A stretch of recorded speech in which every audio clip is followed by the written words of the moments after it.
Om Swastiastu. Assalamualaikum warahmatullahi wabarakatuh.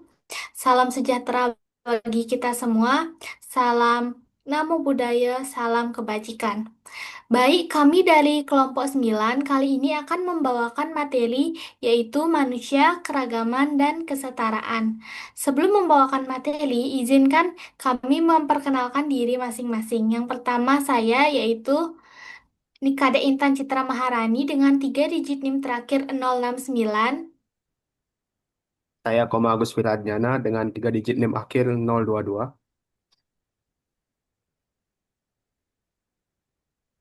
Selanjutnya akan ada topik pembahasan. Yang pertama, topik pembahasan kami adalah hakikat keragaman dan kesetaraan manusia. Yang kedua adalah kemajemukan dalam dinamika sosial budaya.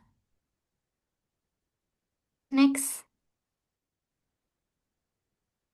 Pertama, saya akan menjelaskan hakikat keragaman dan kesetaraan manusia. Next. Hakikat keragaman. Apa sih itu keragaman? Jadi, keragaman itu adalah realitas yang selalu hadir dalam masyarakat dari masa lalu, masa kini, hingga masa depan. Istilah keragaman sendiri berasal dari kata ragam, yang berarti variasi, perbedaan bentuk, atau jenis. Dalam kajian sosial, keragaman itu mengacu pada berbagai perbedaan yang melekat pada individu dan kelompok. Next. Jadi, apa sih faktor-faktor penyebab keragaman? Jadi, faktor-faktor penyebab keragaman itu ada 5. Yang pertama, faktor geografis. Keragaman di Indonesia ini dipengaruhi oleh kondisi geografis Indonesia yang terdiri dari ribuan pulau dengan iklim dan sumber daya yang berbeda-beda.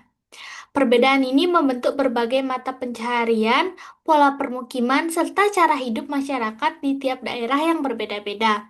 Misalnya, masyarakat pesisir bergantung pada laut, sedangkan masyarakat pergunungan bergantung pada perkebunan. Selain itu, masyarakat yang tinggal di daerah dataran tinggi biasanya menggunakan rata-rata pakaian tebal. Selanjutnya, faktor sejarah. Faktor sejarah ini berperan dalam membentuk keanekaragaman Indonesia karena proses panjang interaksi dengan bangsa lain melalui perdagangan, penjajahan, dan penyebaran agama memperkaya budaya lokal. Akulturasi ini melahirkan beragam tradisi, bahasa, dan sistem kepercayaan yang unik di berbagai wilayah. Selanjutnya, faktor ekonomi. Perbedaan tingkat ekonomi antar daerah juga menjadi penyebab keragaman. Akses terhadap sumber daya, lapangan kerja, dan pembangunan yang tidak merata menimbulkan variasi kesejahteraan serta gaya hidup yang berbeda-beda.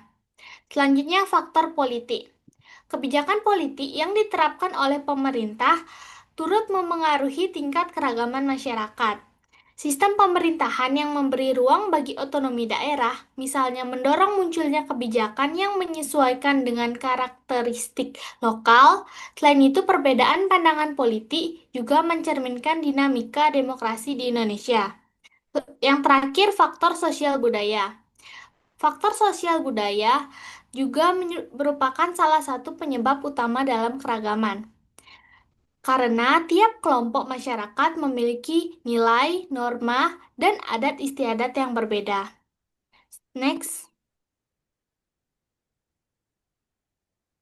Selanjutnya, dimensi keragaman manusia.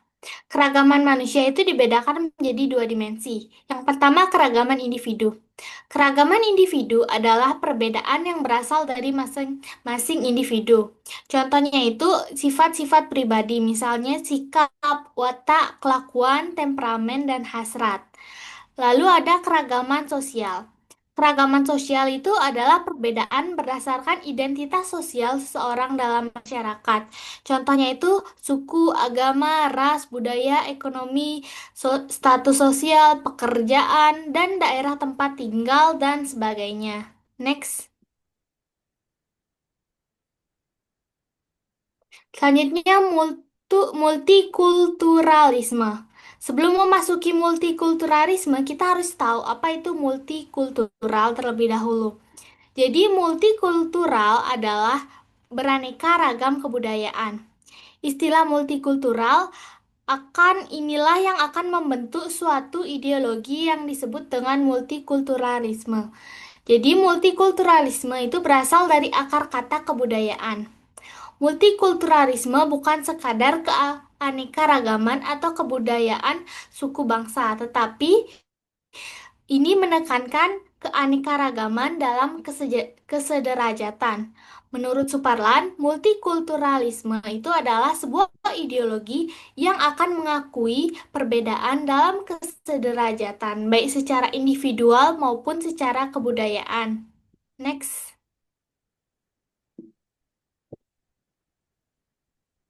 Selanjutnya, makna kesetaraan manusia.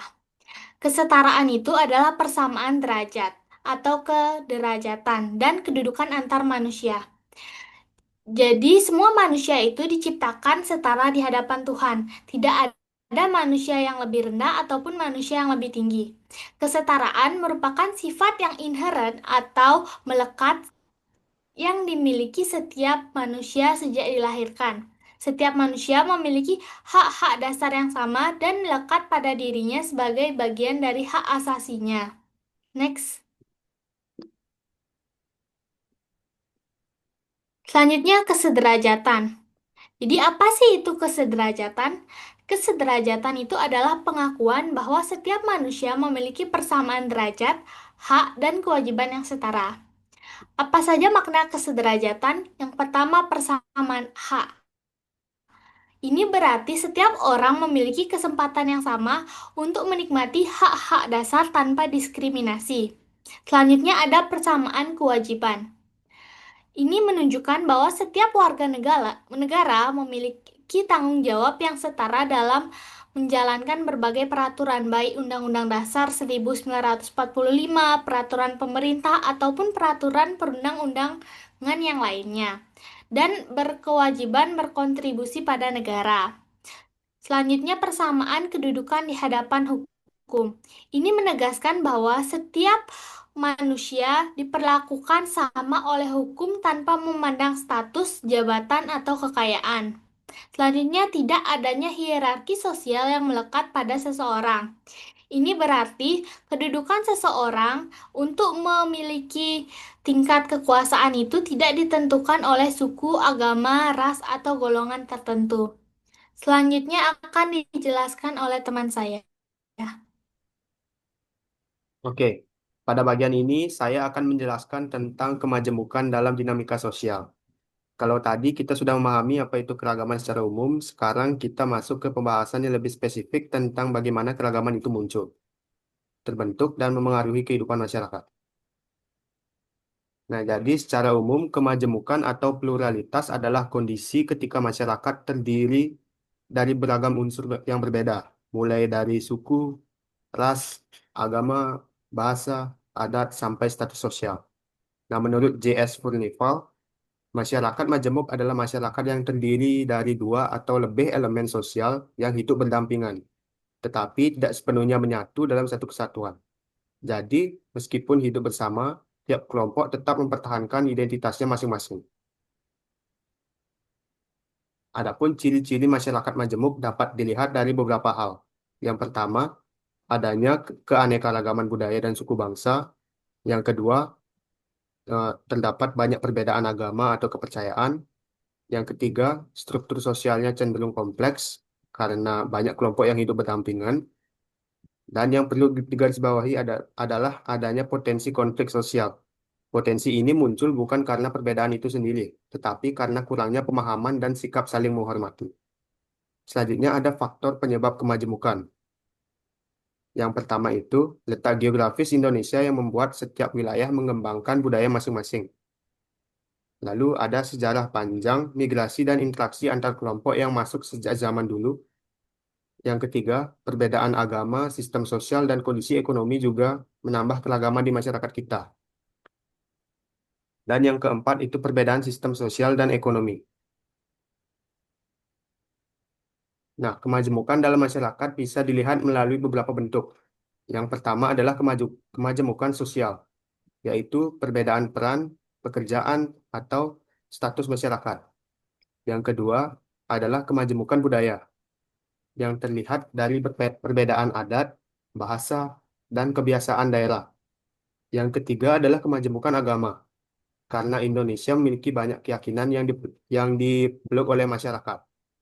Dan yang keempat adalah kemajemukan rasial, yaitu perbedaan ciri fisik dan biologis antar individu. Dari semua bentuk kemajemukan ini, kita belajar bahwa perbedaan bukan untuk dipertentangkan, tetapi untuk saling melengkapi dan memperkuat kehidupan bersama. Nah, selanjutnya, kategori, maaf, kemajemukan terbagi menjadi dua kategori utama. Yang pertama itu kemajemukan horizontal, yaitu perbedaan yang bersifat sejajar. Misalnya perbedaan suku, agama, adat, dan bahasa. Di sini tidak ada hierarki, jadi semua kelompok berada pada posisi yang sama. Yang kedua itu kemajemukan vertikal, yaitu perbedaan yang bersifat bertingkat atau berlapis. Misalnya status sosial, tingkat pendidikan, atau kondisi ekonomi. Di kategori ini terlihat adanya lapisan-lapisan masyarakat seperti kelas atas, menengah, dan bawah. Nah, dua kategori ini ada di masyarakat Indonesia dan memengaruhi bagaimana kita berinteraksi satu sama lain.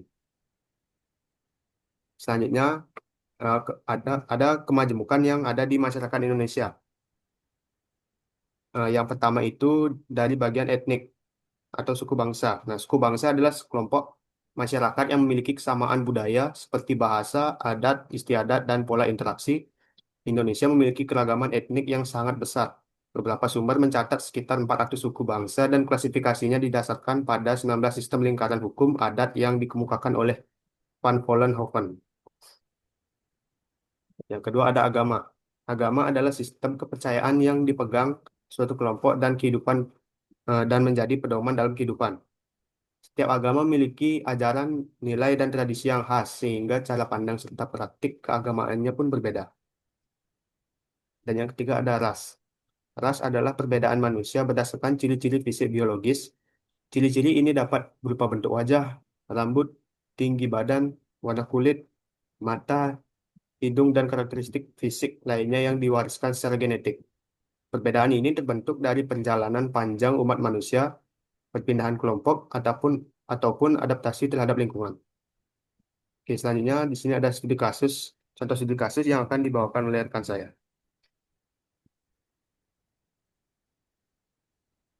Jadi kali ini saya akan membawakan dua studi kasus. Yang pertama, kerusuhan Mei terhadap warga negara Indonesia keturunan Tionghoa tahun 1998.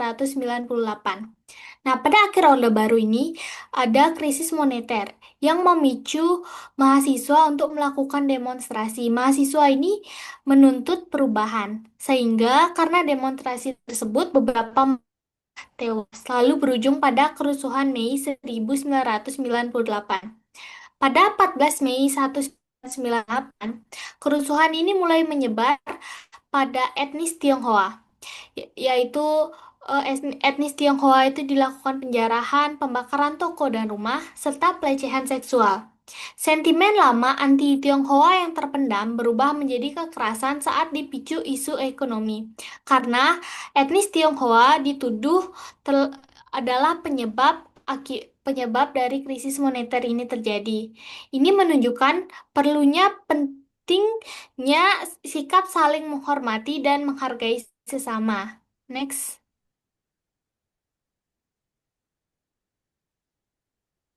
Selanjutnya ada konflik sektarian Kepulauan Maluku yang terjadi 1998 hingga 2002. Konflik ini dipicu oleh ketidakstabilan politik dan ekonomi pasca Orde Baru, lalu diperparah juga oleh sentimen agama dan etnis. Bentrokan yang awalnya kecil antara pemuda Muslim dan Kristen di Ambon berkembang menjadi pertikaian besar yang melibatkan misi bersenjata, pembakaran rumah dan tempat ibadah, serta pengungsian massal ribuan warga. Perdamaian ini akhirnya tercapai lewat Perjanjian Malino II tahun 2002 yang menegaskan pentingnya toleransi terhadap keberagaman. Selanjutnya akan dilanjutkan dengan rekan saya. Oke, jadi di sini kita sampai pada sesi diskusi. Jika teman-teman ada pertanyaan, kalian bisa membuat pertanyaan, lalu kami akan menjawabnya sebisa kami. Nah, selanjutnya ada soal diskusi yang dapat kalian jawab uh, selama sesi diskusi. Jadi soal yang pertama itu, Indonesia memiliki ratusan suku dan banyak agama. Menurut kalian, apakah keragaman identitas ini lebih memperkuat atau memperlemah persatuan nasional? Berikan alasannya. Yang kedua, menurut kalian, apa yang biasanya membuat seseorang sulit menerima perbedaan, meskipun mereka tahu bahwa semua manusia setara? Yang ketiga, jika keragaman adalah hal yang tidak bisa dihindari dalam masyarakat, apakah wajar jika seseorang merasa tidak nyaman dengan perbedaan? Bagaimana seharusnya perasaan itu dikelola? Oke, jadi di sini kesimpulan dari materi presentasi kami, keragaman adalah realitas yang mengacu pada berbagai perbedaan yang melekat pada individu dan kelompok, yang terbentuk oleh banyak faktor. Kemajemukan adalah kondisi ketika masyarakat terdiri dari beragam unsur yang berbeda yang dibagi secara horizontal, seperti suku, agama, ras, dan vertikal, seperti pendidikan, pekerjaan, penghasilan. Namun, keragaman dan kemajemukan ini harus dilandasi oleh prinsip kesetaraan. Kesetaraan adalah hakikat bahwa semua manusia memiliki persamaan derajat sejak lahir, serta menuntut adanya persamaan hak dan kewajiban, sehingga tercipta keharmonisan dalam keberagaman.